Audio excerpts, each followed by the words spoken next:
What's the best software for music production? Today I want to talk about the big three, Ableton, Logic Pro X, and Pro Tools, and where I think each of them holds their ground.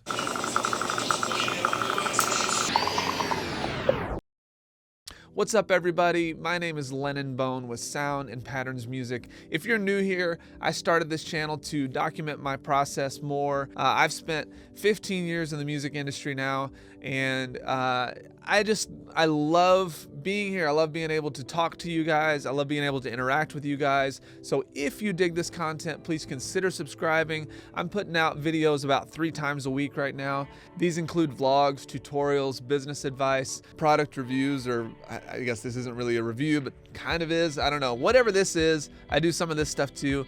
But thank you so much for being here. It really means a lot. So today I want to talk about music production software and why I actually use all 3 of these DAWs at different times. And hopefully, if you're looking to get into one of these, this will help you kind of figure out where maybe the benefits are to one over another, just for you and your specific workflow. And I'm going to go ahead and let the cat out of the bag right now. If you have one of these already, you probably don't need anything else. Really, any one of these is fine. And I got friends and coworkers and colleagues that would argue with me until the cows come home about how one of these is better than the other. But really, I personally believe that it's just about workflow. You know, I still believe, and I think that most of my colleagues would as well, that it's really how you're processing the signal going in that matters the most. So if you're getting a good quality sound going into your DAW, that's what matters the most. You want to make sure you're doing that first and foremost. But I want to talk a little bit about where I feel like each piece of software has its own strengths. All right, so first of all, let's talk about Pro Tools. Pro Tools by many is considered the industry standard. I do often wonder why that's the case anymore. You know, for me personally, the reason I still use it is because it's what I learned on. And I'll say that about any of these. If you come into something and that's what you learn, you know, your best bet is to really stick to that software, because that's what's going to allow you to get really good at it. You're going to become really efficient, and that's what this is all about, is about time management and really making each of those little minutes kind of tick down to the point that you're saving time doing the work that you need to do. So I particularly only use Pro Tools for tracking bands and mixing. I do use it for some mastering as well. So the studio here has been primarily Pro Tools for as long as it's been around, and that's the case for most studios nowadays.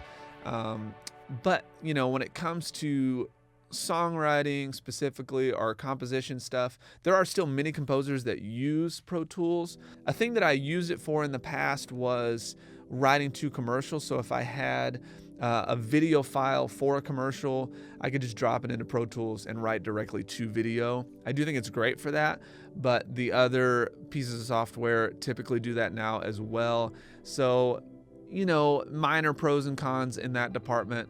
It's really, again, just about your personal preference. So if I had to tell somebody one specific thing about Pro Tools, is that I feel like the routing just makes the most sense from all the DAWs, as far as the way the plugins line up, the way you have everything set.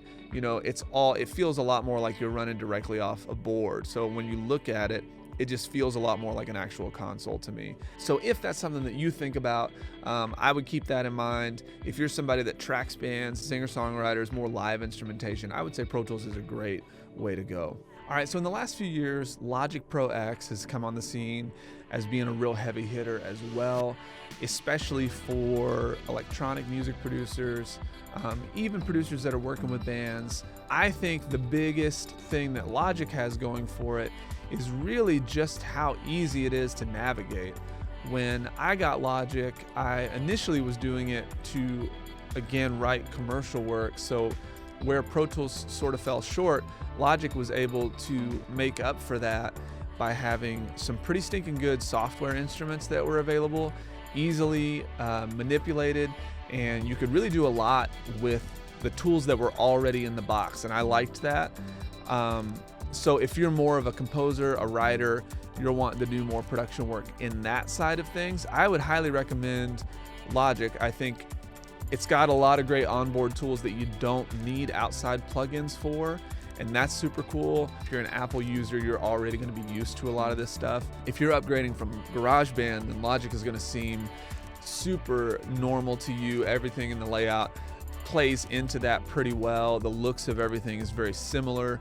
So it's a very natural progression from something in that world. Now, the one thing that I think Logic has that sets it apart from the other two DAWs is the onboard drummer, so the virtual drummer option. And I've used it many times. I have buddies that write music for commercials. They do it for demos. They do it for real projects where they'll use the virtual drummer as the drummer for the project. And all you have to do is go in and you can adjust tempos, you can adjust feel, how busy you want the drummer to play. There's plenty of options for YouTube tutorials regarding this, but I would say if you're not a drummer, but you want something that feels pretty natural, but still is tweakable, still works off MIDI notes and things that you can go in and manipulate in post, I'd say that's a great reason to purchase Logic, especially for the price point. Logic only runs $199, which is super reasonable for what you're getting from the software. So if you're looking for bang for your buck, I would say that this is the way to go. Now, lastly, let's talk about Ableton a little bit. And Ableton is honestly my favorite DAW. I like it because I can still do production with bands and songwriters, things like that. I can still route everything into it, records great, but the big thing is all the onboard plugins sound really, really good. They have great saturation options, which is something that I like a lot. It was a little weird to get used to as far as the way the channel strip lines out. So when you're looking at your effects, it's all kind of right there at the bottom of the screen. So it was a little bit strange for me to figure out at first, but once I got the hang of it, it started to make a lot more sense.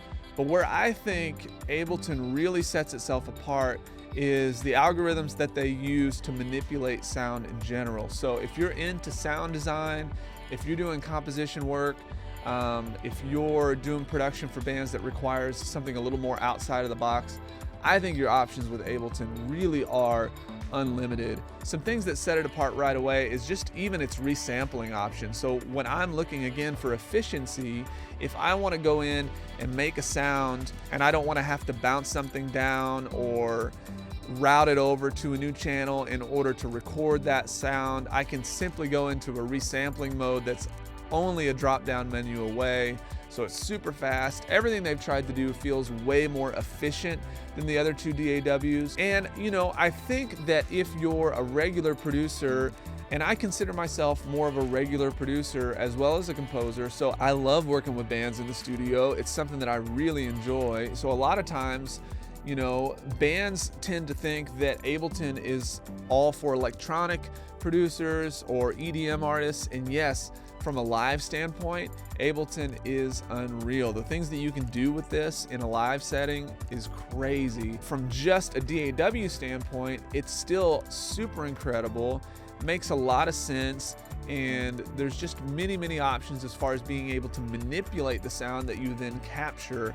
And that's something that I love to do in post-production. Take really great sounds and then try to make something unique out of them. So what I'll end up doing a lot of times is maybe tracking the band in Pro Tools, and then I'll dump the session into Ableton and then just do some crazy stuff, resample some stuff, you know, just try to find unique textures and things within Ableton, and then I'll bounce it back down into Pro Tools. Now, I'm preaching efficiency here, and here I'm talking about using two DAWs. Again, this has to do with my workflow and just the way I've learned. For me to learn how to mix easily and fast in Ableton right now would cost me more time, and my computer's now fast enough that I can just drop everything in pretty stinking quick, and it doesn't end up costing me that much time to go in and do my final mixes in Pro Tools. Now, as far as the price point, Ableton rounds out at about $229 for the standard version, which is really all I use.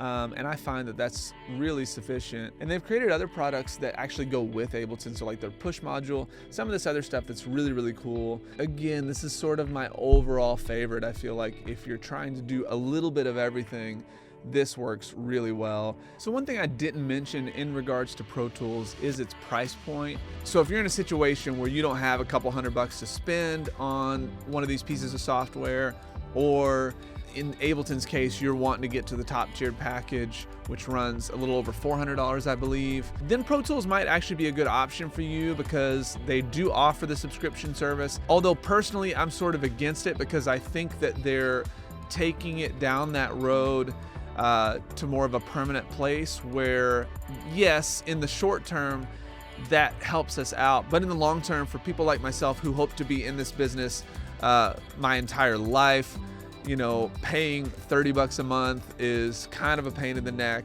and I really find it to be rather annoying, especially for the fact that Pro Tools customer service, Avid's customer service, really is confined to a message board. And I even had an instance where I tried to find out an answer to a question and would have had to pay, I think, $30 to get somebody to call me and maybe not even be able to resolve my issue.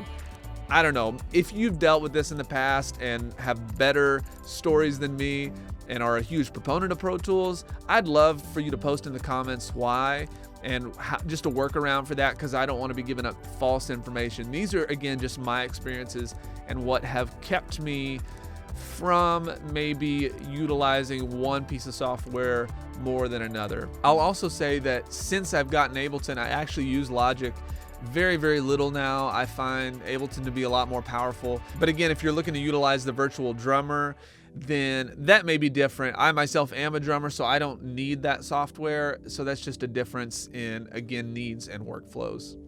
So that pretty much covers it. I know I didn't look specifically into the software, but I think it's more important that you kind of know what you're looking at and why you might want something over the other. And there's plenty of stuff on YouTube about each individual piece of software. This will hopefully just give you the bullet points on why you might choose one over the other.